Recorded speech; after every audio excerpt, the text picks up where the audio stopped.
Okay, in this episode, we are going to find the correction factors of the double bridge. Already we discussed Kelvin's double bridge here. So this is the diagram Kelvin's double bridge. Already in the previous video, we discussed about this bridge and we brought this formula is equal to S into P by Q, where X is the unknown resistance, S is the standard resistance, P is the known, and Q is the known non-inductive resistances.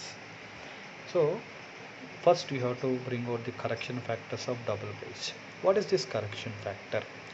Actually, in the Kelvin's double bridge, already we discussed about this arm ratio. So to get balanced condition, definitely you have to make a capital P by Q, which is equal to small p by small q. So we have to make this ratio equal in order to get the balanced condition.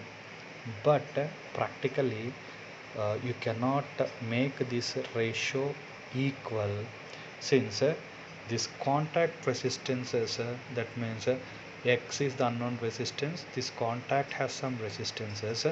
Due to this contact resistances and due to this small resistance R, and we cannot make this P by Q equal to small p by small q here.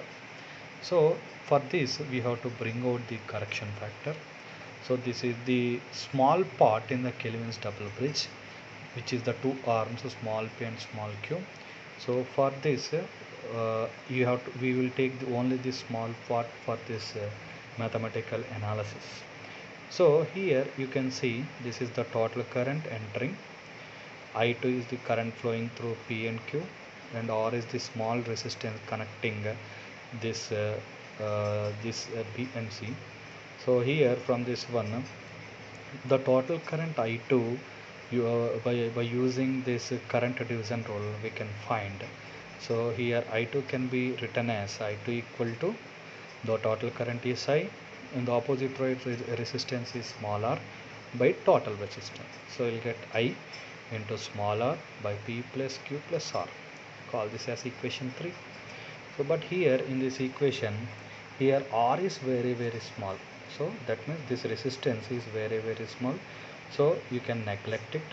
So we can estimate as lastly I2 equal to I into R by this resistance is neglected. So you will get P plus Q.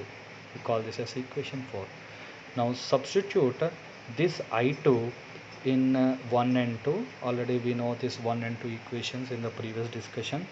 This is 1 and 2, first equation and the second equation. So in the place of I2, here we can find this I2. So in the place of I2 we can substitute this formula here, I2 equal to I into P plus Q. So by making so, you will get all these simplifications, and at last you will get X equal to this formula. So from this one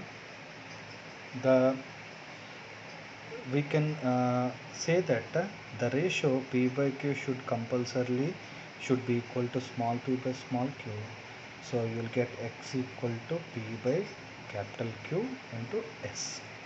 So that's why it also tells, this correction factor also tells the importance of making these arms equal.